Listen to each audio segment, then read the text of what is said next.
श्री शिवाय नमस्तुभ्यं मित्रों, जय महाकाल, हर हर महादेव। तो मित्रों, कैसे हैं आप सब? आशा करते हैं आप सब लोग बहुत अच्छे होंगे। मित्रों, हम सबको पता है आज है 26 मई और आज है सोमवती अमावस्या का बहुत ही प्यारा सा दिन। यह साल की सबसे बड़ी अमावस्या मानी जाती है। तो आज के दिन हम सभी लोग अपने घर पे जाने अनजाने में जो हमसे हमारे पितृ रुष्ट हो जाते हैं, उन्हें प्रसन्न करने के लिए हम सभी लोग पितृ अमावस्या दीपक अपने घर में शाम को प्रदोष काल में लगाएंगे। तो मेरे साथ वीडियो में लास्ट तक बने रहिएगा और जानते हैं कि आखिर सोमवती अमावस्या के दिन पितृ दीपक कैसे निर्माण करेंगे। तो चलिए बात करते हैं कि आखिर हम पितृ अमावस्या दीपक को कैसे तैयार करने वाले हैं। इसके लिए आप सभी लोगों को स्क्रीन पे मिट्टी का एक दीपक दिख रहा होगा। तो आप सभी लोगों को मिट्टी का ही दीपक लेना है, नया पुराना हो इससे फ़र्क नहीं पड़ता। कभी कभी विशेष अवसरों पर नए दीपक की आवश्यकता ज़रूर पड़ती है, ठीक है। बस साफ़ होना चाहिए। आप लोगों को एक मिट्टी का दीपक ले लेना है। अपने पितरों के लिए लगा रहे हैं, पितृ देवता को प्रसन्न करने के लिए लगा रहे हैं, तो लंबी बाती का प्रयोग नहीं होगा, बल्कि आप सभी लोगों को गोल बाती का प्रयोग करना है। गोल बाती लगा लेंगे और इसे प्रज्वलित करने के लिए ना तो तिल का ना ही सरसों तेल का प्रयोग नहीं करेंगे, बल्कि घी से इसे हमें प्रज्वलित करना है। इसे लगाने के 3 स्थान, या तो वट वृक्ष या फिर पीपल वृक्ष या फिर बेल पेड़ के नीचे, आप सभी लोगों के यहाँ जो भी मिल जाए वहाँ पे आपको इसे स्थापित करना है। मैं इस दीपक को पीपल वृक्ष के नीचे स्थापित कर रही हूँ क्योंकि मेरे यहाँ पे पीपल वृक्ष ज़्यादा नज़दीक है। तो आप सभी लोगों को इस दीपक को लेकर के जाना है। पितृ अमावस्या का दिन है तो काले तिल का आसन लगाना बहुत शुभ माना जाता है। आप सभी लोग एक चुटकी काला तिल लेके जाएंगे और उसी का यहाँ पर पीपल वृक्ष के जड़ के पास में आपको उसका आसन लगा देना है। आसन लगाने के बाद में इस दीपक को आप स्थापित कर देंगे। आप लोगों को ध्यान रखना है कि दीपक का मुख दक्षिण दिशा में हो, क्योंकि आप सभी लोगों को पता है जो हमारे पितृ देवता होते हैं वह दक्षिण दिशा में ही निवास करते हैं, ठीक है मित्रों। तो इस बात का आप लोगों को छोटी छोटी बातें जिससे हमें जाने अनजाने में गलतियाँ हो जाती हैं और हमारा उपाय खंडित हो जाता है। तो आप सभी लोग इसे स्थापित करते समय ध्यान रखिएगा। और जब इस दीपक की बत्ती को आप प्रज्वलित करेंगे तो पितृ देवता अरेमन का स्मरण करके लगाएंगे, क्योंकि हम पितृ देवता को ही प्रसन्न करने के लिए इस उपाय को कर रहे हैं। इतनी बात समझ आ गई? तो पितृ देवता अरेमन का स्मरण करते हुए इस पितृ अमावस्या पे अपने पितरों को प्रसन्न करने के लिए आप सभी लोग इस गोल बत्ती के दीपक को लगाना मत भूलिएगा। अपनी विनती अर्चना कहने के बाद में इस जलते हुए दीपक के अंदर आपको थोड़े से काले तिल और डाल देना है, जिससे आपका यह जो उपाय है पूरी तरीके से पूर्ण होगा और संपन्न होगा, ठीक है मित्रों। तो पितृ अमावस्या के दिन जो हमारे पितृ होते हैं इस दीपक से बहुत प्रसन्न होते हैं और हमसे जो भी भूल चूक होती है उन्हें क्षमा करके हम पर अपना आशीर्वाद बनाए रखते हैं। इससे हमारा आने वाला भविष्य भी सुरक्षित होता है और हमें पितरों का आशीर्वाद मिल जाता है। तो पहले उपाय की मित्रों यहाँ पर हम लोगों ने बात कर ली है। आप सभी लोग पितृ अमावस्या पे इस दीपक को लगाना मत भूलिएगा। अब चलिए वीडियो में आगे बात करते हैं आज यानी पितृ अमावस्या के दिन करने वाले दूसरे उपाय की। इस बात का ध्यान रखिएगा कि यह दीपक आप लोग प्रदोष काल में यानी रात्रि के समय पे ही जलाएंगे, ठीक है।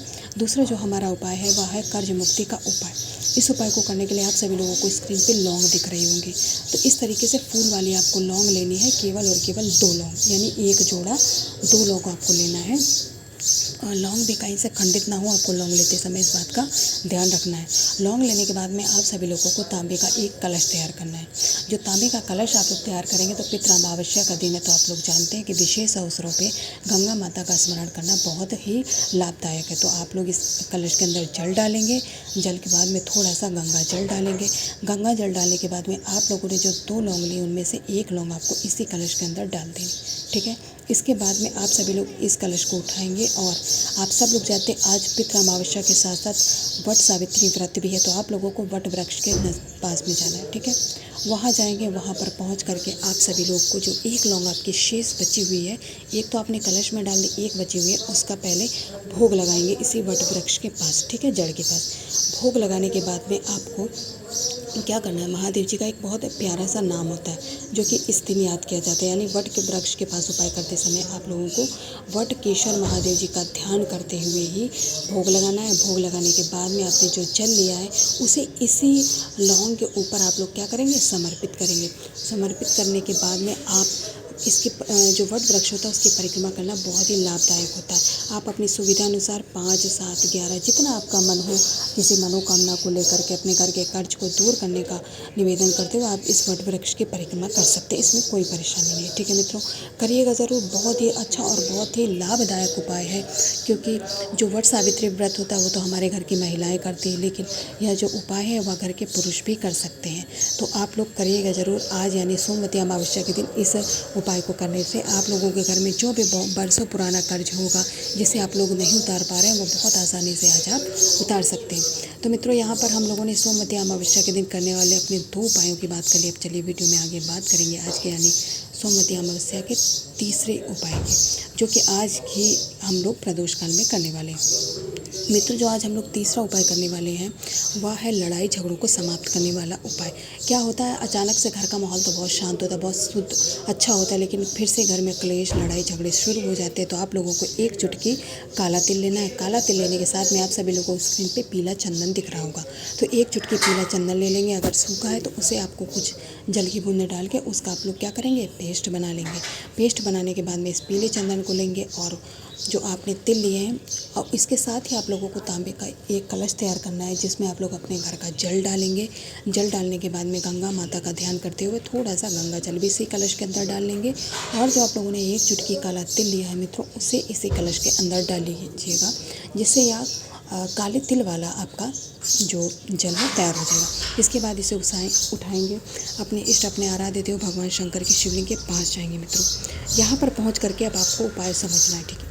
देखिए, तिल तो अपने कलश के अंदर डालिए, आपको मात्र इतना करना है, जो आपने पीला चंदन लिया है उसका लेपन अपने घर के लड़ाई झगड़ों को, जो घर का बहुत माहौल ख़राब करता, उसका नाम और गोत्र का नाम बोलते हुए महादेव जी की शिवलिंग के ऊपर लेपन करेंगे अवधूतेश्वर महादेव जी के नाम से। मेरी बात समझ गए मित्रों, अवधूतेश्वर महादेव जी के नाम से इस पीले चंदन का लेपन कर दीजिएगा। अपनी मिनती, अपनी मनोकामनाओं से लड़ाई झगड़ा करने वाले व्यक्ति का नाम और गोत्र का नाम बोलने के बाद में जो 1 लोटा जल है उसे श्री शिवाय नमस्तुभ्यं मंत्र का जाप करते हुए इसी पीले चंदन के ऊपर समर्पित कर दीजिएगा। महादेव जी से निवेदन कर देंगे कि महादेव जी, मेरे घर का में जो यह व्यक्ति बहुत परेशान रहता है, बहुत क्रोध करता है, उसके मन को शांति दें, उसका जो क्रोध है समाप्त हो जाए, ऐसी कामना करते हुए मित्रों जल समर्पित करके महादेव जी का आशीर्वाद लेके आप सभी लोग अपने घर पे वापस आ जाएंगे। तो मित्रों, यहाँ पर हम लोगों ने आज यानी सबसे बड़ी साल की सोमवती अमावस्या के दिन करने वाले 3 महा उपायों की बात कर ली, और मैं आशा करती हूँ आप लोग समझ गए होंगे। तो इस अमावस्या पर्व पे आप सभी लोग इन उपायों को करना मत भूलिएगा। आप लोगों के ऊपर महादेव जी का आशीर्वाद सदा ऐसे ही बना रहे, आप लोगों का घर सदा खुशहाल रहे। श्री शिवाय नमस्तुभ्यं।